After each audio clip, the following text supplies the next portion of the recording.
Voice of Revolution with Mitchell Chance, and today we're going to talk about how we really should feel about George Zimmerman auctioning off his gun. And we're going to look at this thing from a real deeper level and looking past George Zimmerman and the likes of Zimmerman, because a lot of times we get focused on people like him and we miss the whole mark. We miss what's really going on, and we get focused on George Zimmerman because he shot Trayvon Martin, and now we like, this dude's an asshole and he's going to sell his gun, and we getting focused on all the wrong stuff. It's the reason why we don't see the KKK out lynching people no more. It's the reason why we don't see the skinheads out here doing all this crazy stuff and attacking black people no more. It's because they understand that if they in a all-out war with us, they're going to lose some people. So now why take the risk of losing people, right?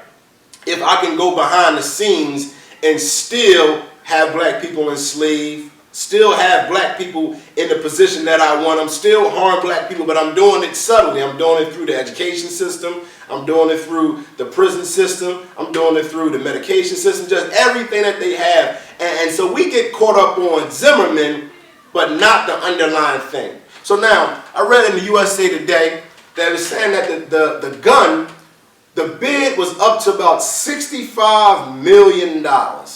So now this is why you got to get your mind off of Zimmerman. Now, who is the person that's willing to spend $65 million for the gun that killed Trayvon Martin?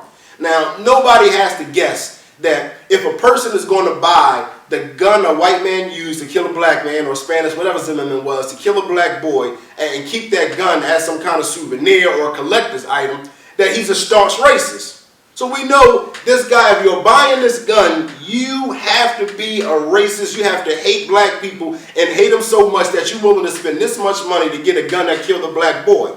But now that poses another question, and this is where we need to understand and how we should feel about this whole auction. If this man or woman is going to spend $65 million to buy the gun that killed Trayvon Martin, what other ways are they using their money to adversely affect black people?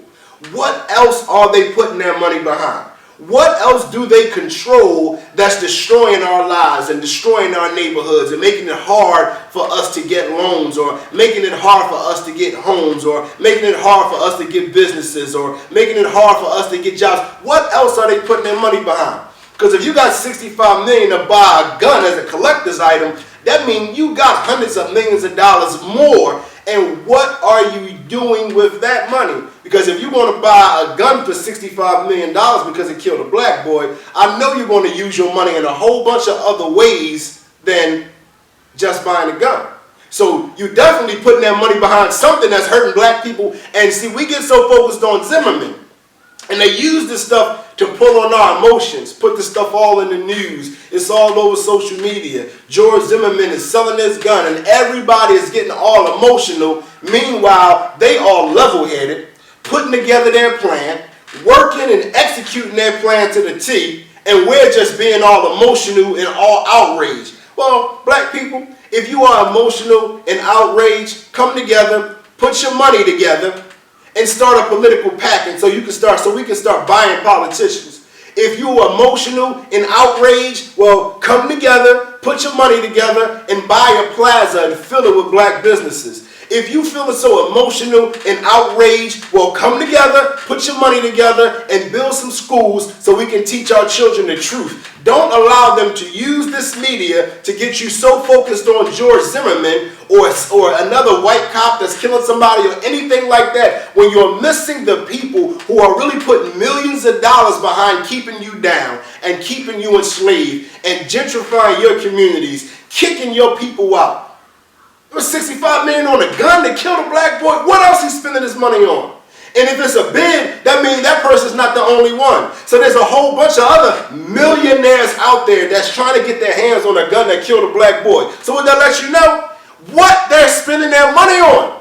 They're spending their money on things that negatively affect us. But as long as we focus on Zimmerman, we're not paying attention to what they're doing.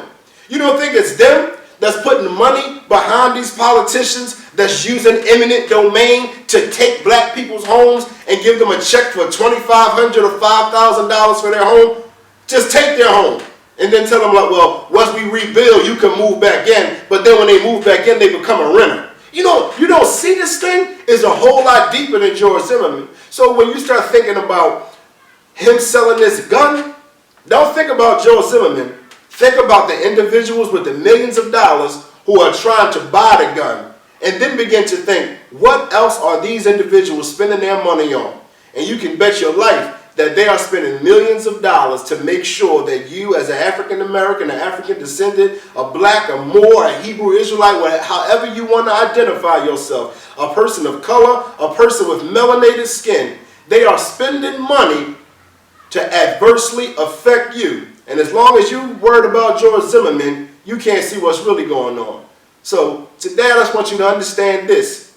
Don't you think about Zimmerman when you think about that gun.